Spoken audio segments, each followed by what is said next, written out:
Hello world of YouTube and welcome to the listening log update from April of 2019. I only have a smooth 10 albums to get through. No requests in the docket. Blew through the last of the ones I had. Let's dive the fuck in.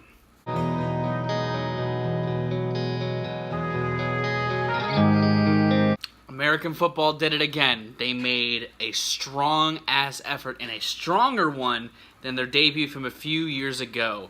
They really channeled this nice pocket of early winter mornings with some drearier, more reverb-soaked instrumentals, a good use of synthetic textures that were very twinkly and shimmery, and they packed this thing with some nice female guest vocals that suit their sound really, really well. And on top of that, they harnessed their lyrics more so on this than on the return.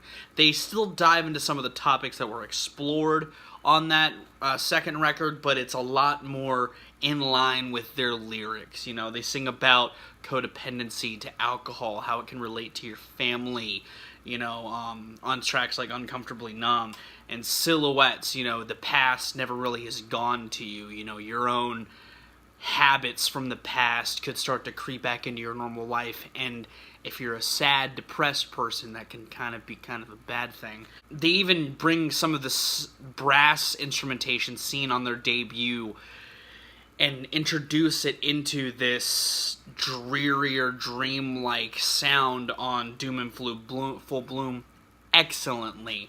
I really love this record, and I think that it is a better return to form for them.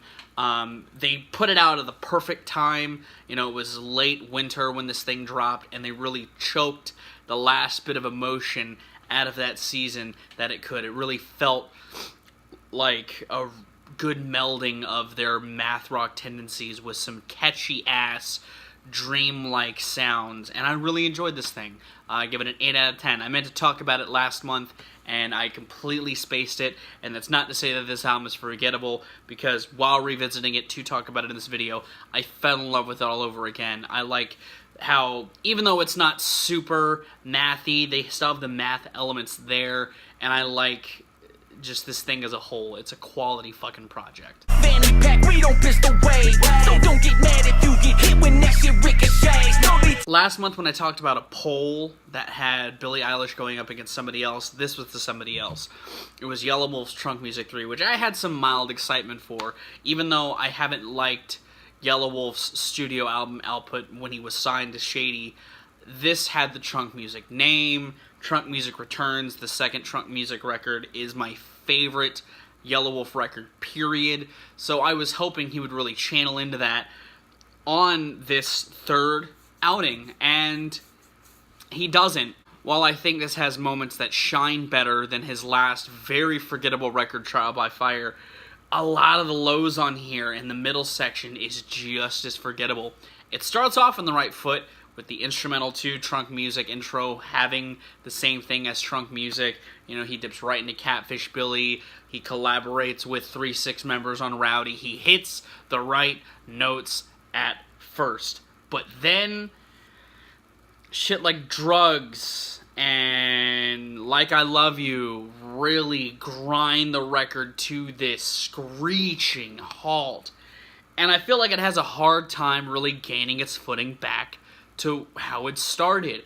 You know, it stumbles for the rest of the record, whether it be some of the instrumental choices, like on Trailer Park Hollywood, or the vocal delivery on some of the tracks. It just doesn't generate the same steam that it did once it started, and that's really upsetting, because, again, I'm not the biggest Yelawolf fan. I do like his mixtapes a hell of a lot. I got into him back in college, and he still lights a fire under my ass, and it gets me really amped when he uses his shit wisely, when he pulls his shit together and creates a compelling track it's really exciting to me, you know, and while I'm not opposed to him slowing things down, you know, Tennessee Love closed out Trunk Music Returns and showed up on the following record, Love Story. I think it was great on Trunk Music Returns. You know, I like when he can do intimacy well, he just doesn't do it well often. This thing just really fell apart for me, honestly, and every revisit, like a lot of the records I've talked about so far this year, they don't have super high returns. I give this thing like a 5. I really wish it were better than it was, but I don't think it fully comes together like a lot of his projects have, as far as his mixtapes go, or the ones attached to the Trunk Music moniker. Trust. Tell me who you trust. I see him coming in. Like I said on my alternate take review, I listened to this purely to make the joke for that review, and I honestly don't like it. I hate this fucking album. It's really terrible. You know, I didn't have anything to say about it in the review, it's the alternate take review itself, because this album gives me nothing to say, you know, other than it is very bland, whether it be the super out of place rapcore shit like seen on Zebrahead's record, but instead of melding that with skate punk, they meld it with the atmospheric shit that bands were doing last year. This has Imagine Dragons all over it. Some of the production reminds me of like mid-2000s rock, not in a good way. And whenever they're not doing that, they're not doing anything interesting either. The rapcore shit feels very out of place, and it makes the album sound so disjointed. And there's moments where they're really trying to tap into that 21 Pilots scene too. So it's just a hodgepodge of nonsense. I regret listening to this thing, even if it made a video that, honestly, I'm kind of proud of out of it. Like I said, 1 out of 10. This album's pretty fucking terrible. Worst of the year contender, for sure.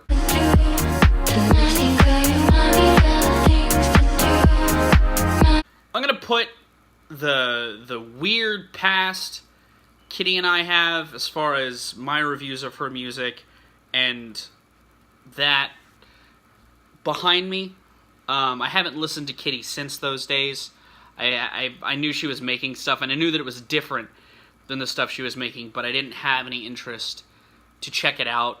But I had heard Disconnect, because I still follow Kitty on social media. We don't talk anymore. I even questioned if I should bring that up in this review, because it was so long ago, and we are two very different people now. But I feel like if I didn't, someone might have asked, because it's the internet, anything is possible. I got no beef with Kitty. She's really sweet, and I am happy that she's found some sort of success through her music. Honestly, I actually really enjoy a lot of the moments on Rose Gold. I think it's a completely different side than the person that I'd gotten to know or gotten to review and see years ago. This, I like. There's actually a lot of moments on this that remind me of Noodle from the Gorillaz in a good way. Tracks like Mommy and Medicine, and even tracks like Bomb and Disconnect give me glimpses of what Noodle from the Gorillaz should sound like now. I love the synthetic textures that she plays with. I love some of the hypnotic instrumentals on this thing. And I like when she introduces, like, real instruments as well, like on The Window.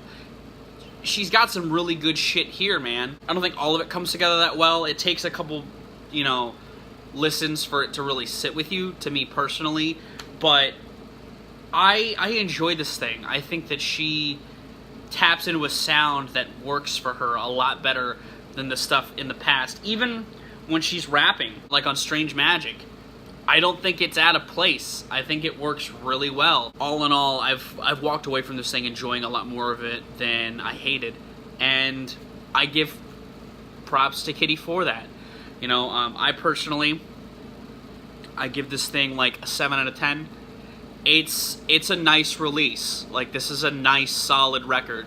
I'll probably see myself revisiting more of this as the year goes on than I will a lot of the other records that have come out this year. It's really nice. It's a tight little package.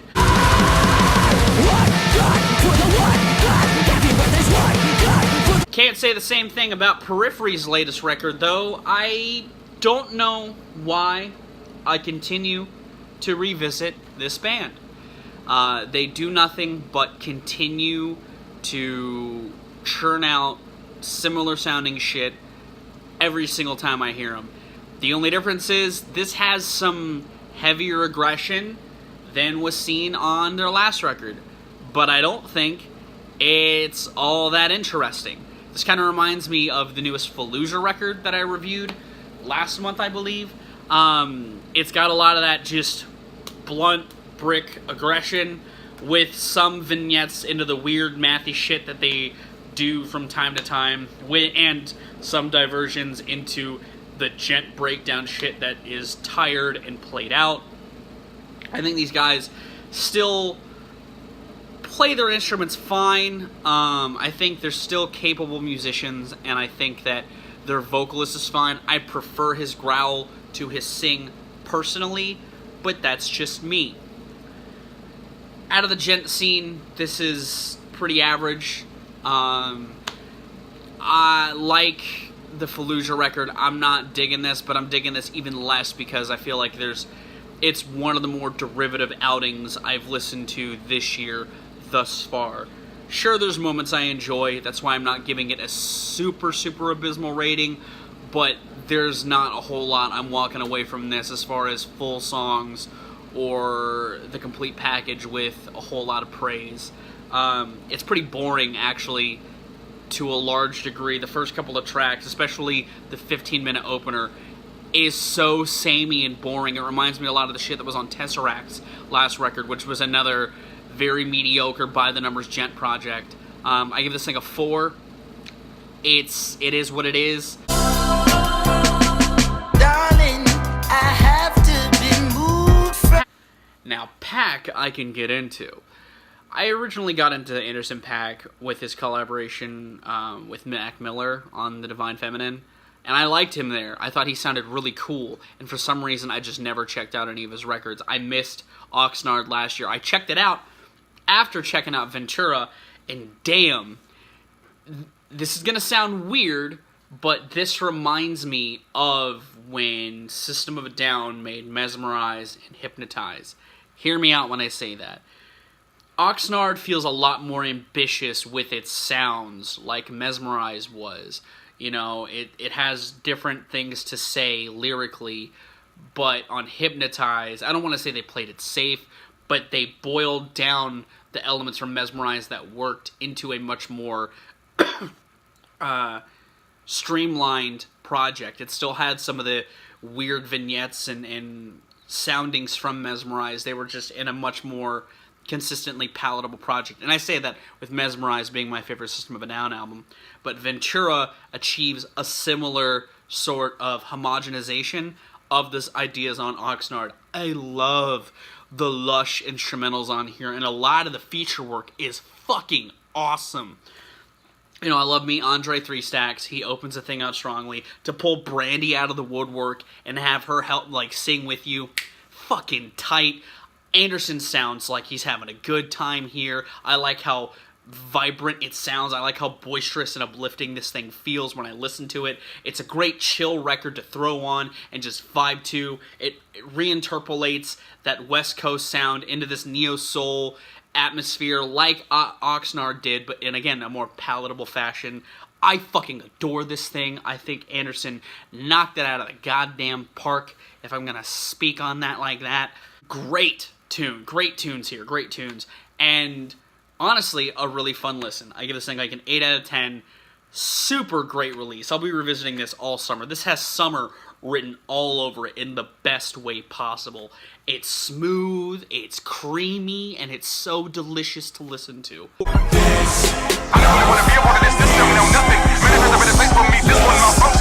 To keep that positivity going, I actually don't hate this record.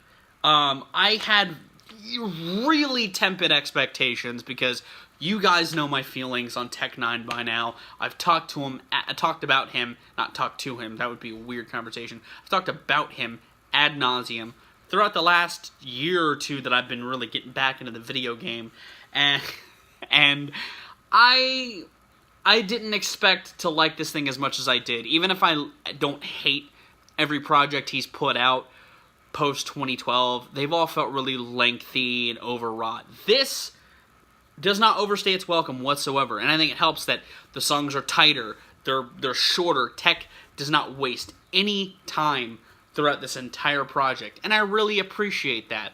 As a fan who's felt fatigued by his output, I think this is a much more concise project by him.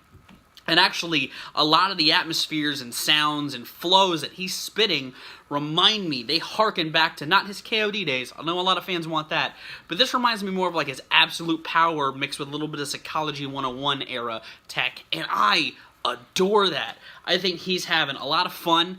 I think he's speaking on a lot of the similar topics that he's talked about on his last couple of records, how he still feels like an outcast in the industry, even though he's working with all of these other artists in respective genres, you know, and he's talking about his grind, he's talking about having fun, but he's doing it in a way that sounds fun to listen to. A lot of the instrumentals pull back a lot of that grandiosity that he's been toying with for the last couple of records. It's got some trap idiosyncrasies thrown in, but they're interpolated in a way that works for tech.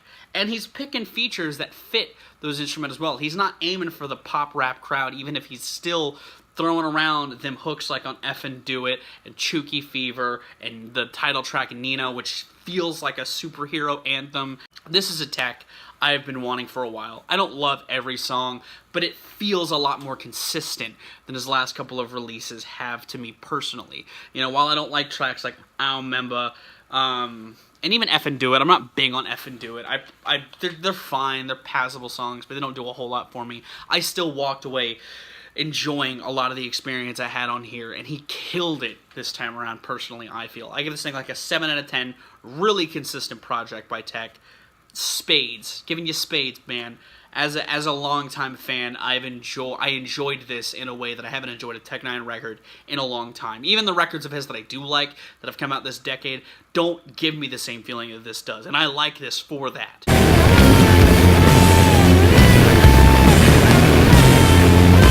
2 tons of distortion and aggression and pounding guitars coat the latest USA-Mexico record, Matamoros. This was a request by CJ. He recommended I check it out because he's a big noise rock guy. I wouldn't say I scour Bandcamp and SoundCloud and even rate your music for other noise rock bands. I'll listen to some every now and again that come out of the woodwork that garner some modicum of attention.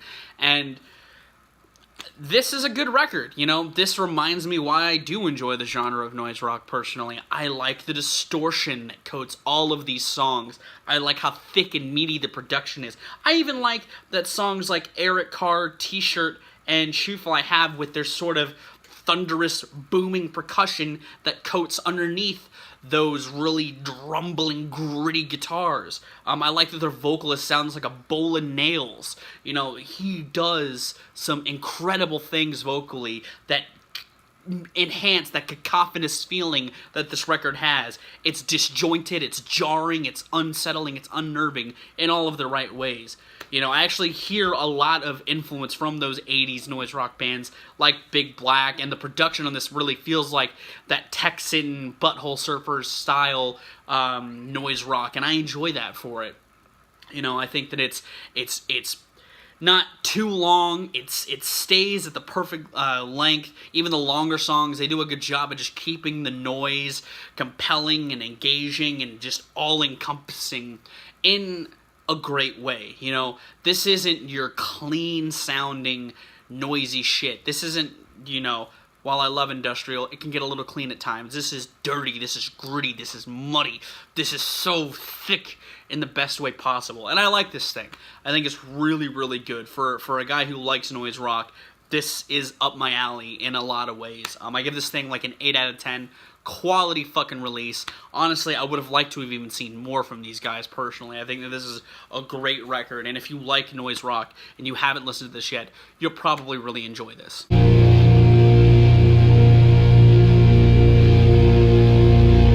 One of the records I was incredibly excited for, Sunn dropped Life Metal, their first record in a few years, and one that comes at the hands of Steve Albini, famous producer.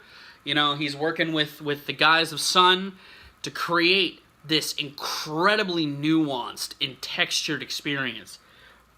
The guitars on this sound so well put together. Like, this is one of the best sounding drone guitar records I've heard in a long time. The ambient passages on this are so just fuzzy and soothing in a very dense, heavy way. I haven't liked anything Sunn's done this much since maybe Monoliths and Dimensions. I mean, this is a really nice record.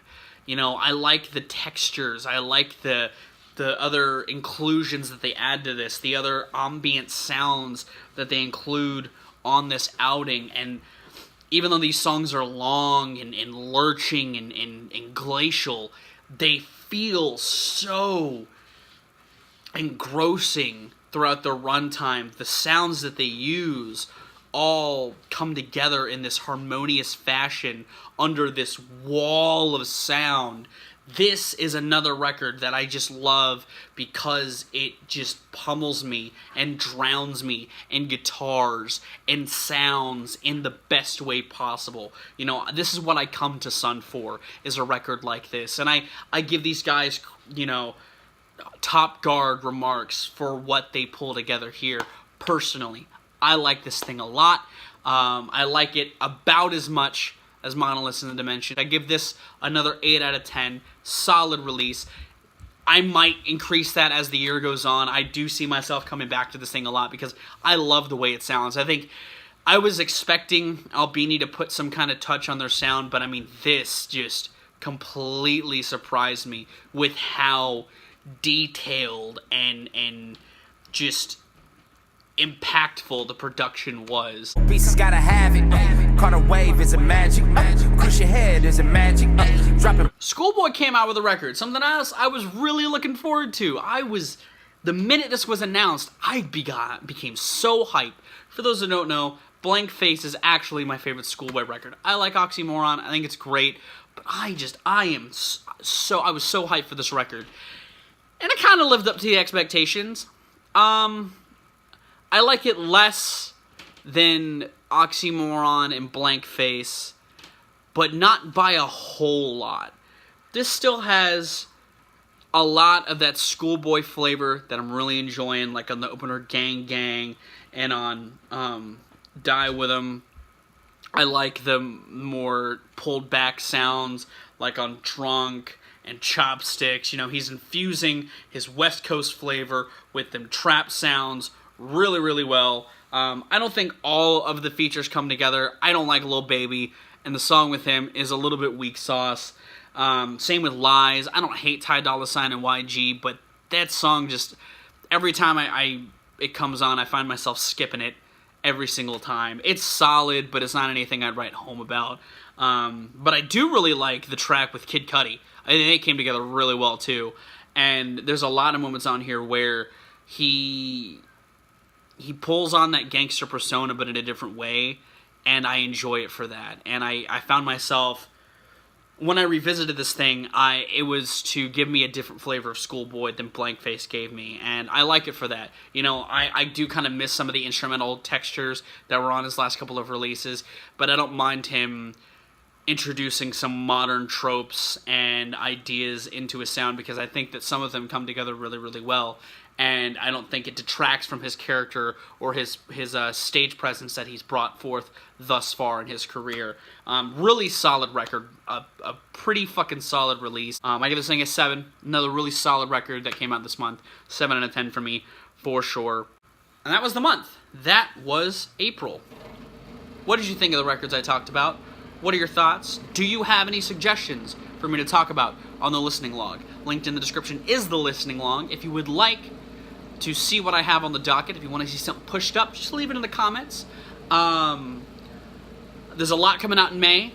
I did miss some albums this month that I wanted to get to, so we'll see what comes together with May. But hopefully, I find some good shit like I did this month. I'm really happy with the shit I listened to this month. I'm going to get out of here, though. Thank you for watching. I have been ViralRak. You guys have good days, lives, and situations, and I'll see you another day.